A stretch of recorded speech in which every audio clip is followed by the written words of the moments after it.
Hola, ¿sabías que técnicamente los únicos dos requisitos para ser papa son ser hombre y estar bautizado? Probablemente tampoco sabías que durante muchos años, para la elección de un papa, a los cardenales se les mantenía encerrados, literalmente bajo llave, secuestrados, incluso con racionamiento de su comida hasta que se obtuviera el nombre del nuevo pontífice.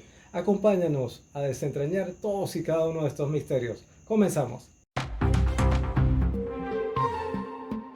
En cuanto al origen de los cónclaves, todo comienza a raíz de un tardado proceso de elección, por allá por el año 1268, que tardó 34 meses, es decir, casi 3 años.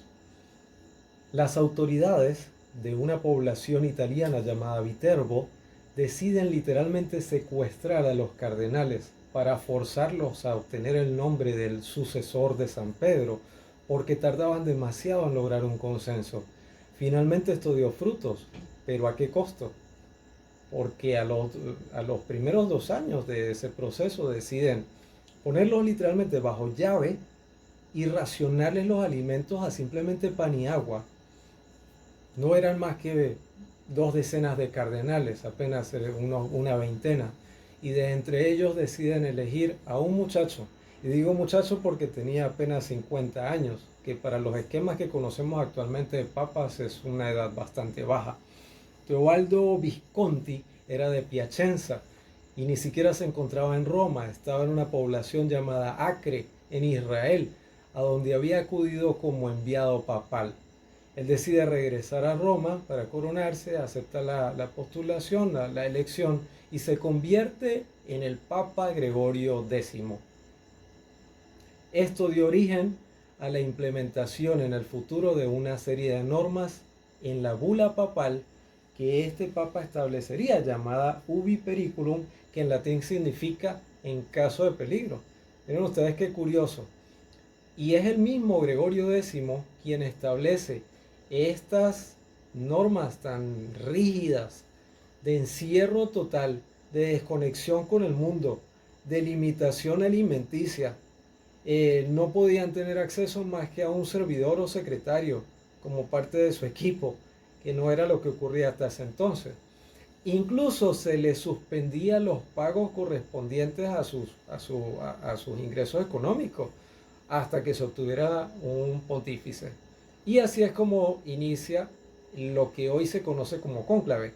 En cuanto al término, la palabra proviene de la unión de dos términos latinos, de origen latín, cum, que significa con, y clavis, que significa llaves, con llave o bajo llave, haciendo alusión precisamente a ese proceso de encierro. Vale destacar que el tema de Viterbo fue bastante delicado, muy complejo. De hecho, se comenta como parte de la historia que incluso se le retiró el techo al Palacio de Viterbo. Y es una zona, en una región turística en la actualidad. Se conoce como la ciudad de los papas a raíz de esta historia que ocurre entre 1268, cuando empieza el proceso de elección, hasta 1271, cuando se concreta la elección de Gregorio X. Fíjense, este es el famoso palacio papal de Viterbo, a donde encerraban a los cardenales para que eligieran papa. Imagínese usted estar muy palacio y todo, pero encerrado y o sea, su único trabajo era elegir el pontífice y solamente tenía derecho a pan y agua. Y de hecho le fueron limitando hasta eso, hasta la parte alimenticia. Hoy en día esta zona es bastante turística. Esta es una imagen también del Viterbo actual, cortesía de italia.it. Y aquí tenemos otra de lo que se convirtió ya en una atracción turística. ¿Cómo les parece?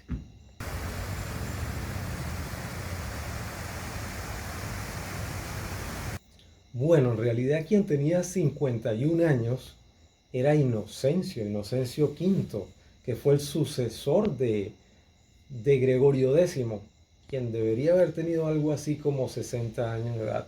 En todo caso, esta persona de nombre secular, que era colaborador de Gregorio X, quien además pertenecía a la orden franciscana seglar, pues fue una persona bastante joven y tuvo varias particularidades. Fue el primer papa que resulta electo en el cónclave bajo estas normas creadas avaladas por Gregorio X. Él apenas gobernó durante 5 meses porque muere de una manera sorpresiva.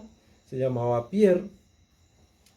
Fue elegido de manera unánime y fue el primer dominico en convertirse en papa. Es este señor que tenemos aquí. Y con él pasó algo bien curioso. Él defendía temas de reconciliación, de unidad. Fue un papa bastante fructífero a pesar de ser tan corto. Este señor que está aquí, la foto que está aquí del lado derecho, que también es papa, también fue papa, lo beatifica por allá varios siglos después, en el año 1898. Ese señor es León XIII, el mismo que creó la famosísima oración dedicada a San Miguel Arcángel. Esta imagen, por cierto, es de esa en particular, está en Kiev, en Ucrania. Figúrense ustedes. Bien, ¿dónde se realiza normalmente un cónclave? En la actualidad eso ocurre en la Capilla Sixtina, ese lugar espectacular que recibe de 20 a 25 mil visitas cada día para completar hasta 5 millones de turistas, creyentes y no creyentes, cada año. Y es que allí se conserva una pieza fundamental de la historia teológica, bíblica de la iglesia. Ahí se cuenta no solo con una maravillosa riqueza, sino con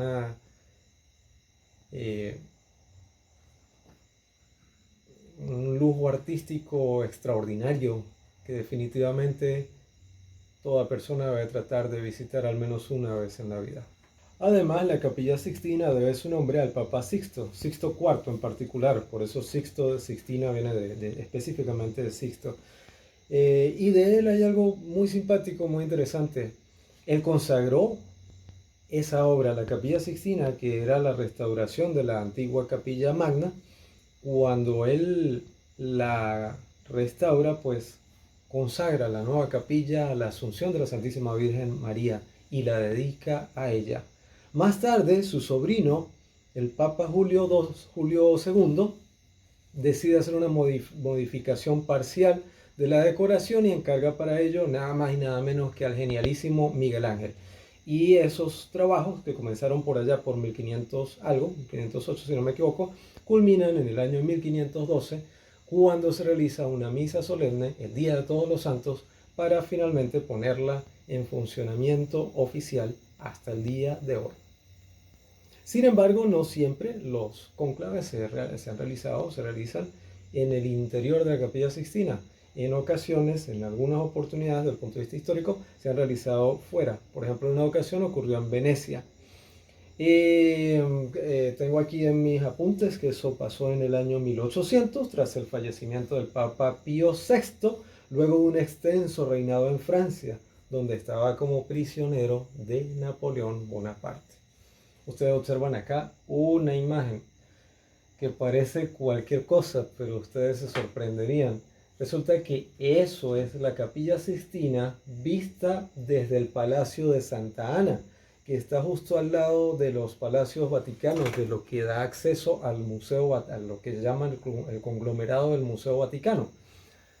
Desde allá se observa de esa manera, ¿no? Todos estos muros, en esa parte se elige actualmente al Papa. De ahí sale la famosa fumata blanca o negra de la que hablaremos en unos segundos. Miren la forma como está construido, eso literalmente es un búnker.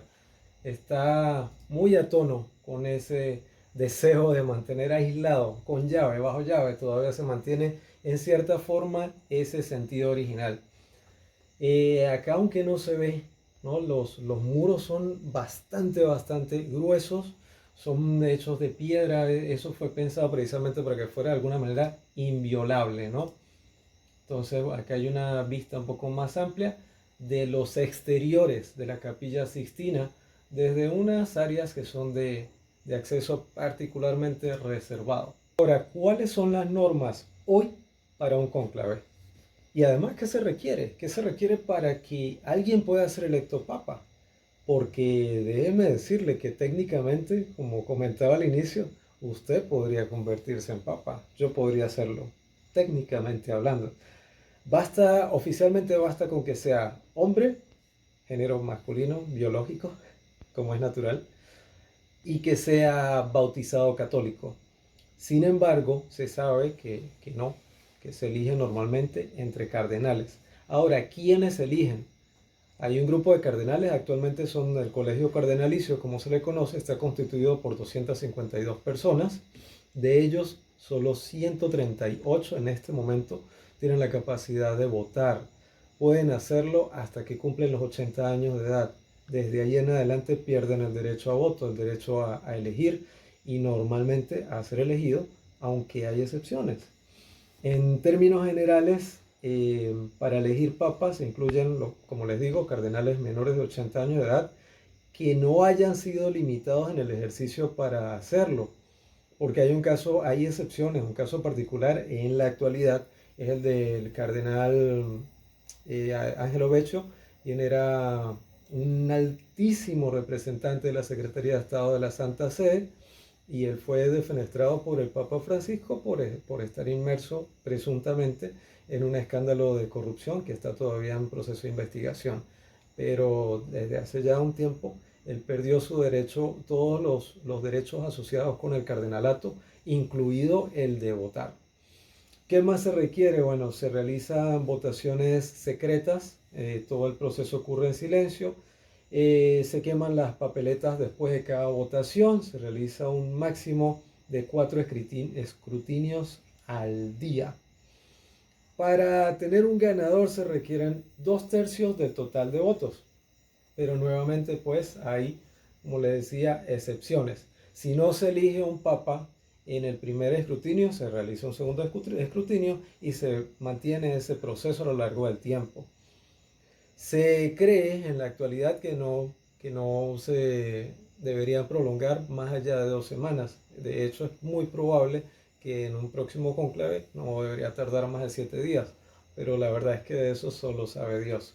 Si no se llega a un acuerdo, existe la posibilidad de anunciar un ganador si los cardenales deciden aprobarlo por mayoría absoluta. En cuanto a las fumatas, lo que se hace es que una vez que se queman se utiliza humo negro para decirle al mundo que no hay todavía papa y humo blanco para decir que se cuenta con un nuevo pontífice. Ahora me gustaría mostrarles unas imágenes. Esto que usted ve a mi lado es la iglesia, la basílica de San Pablo Extramuros.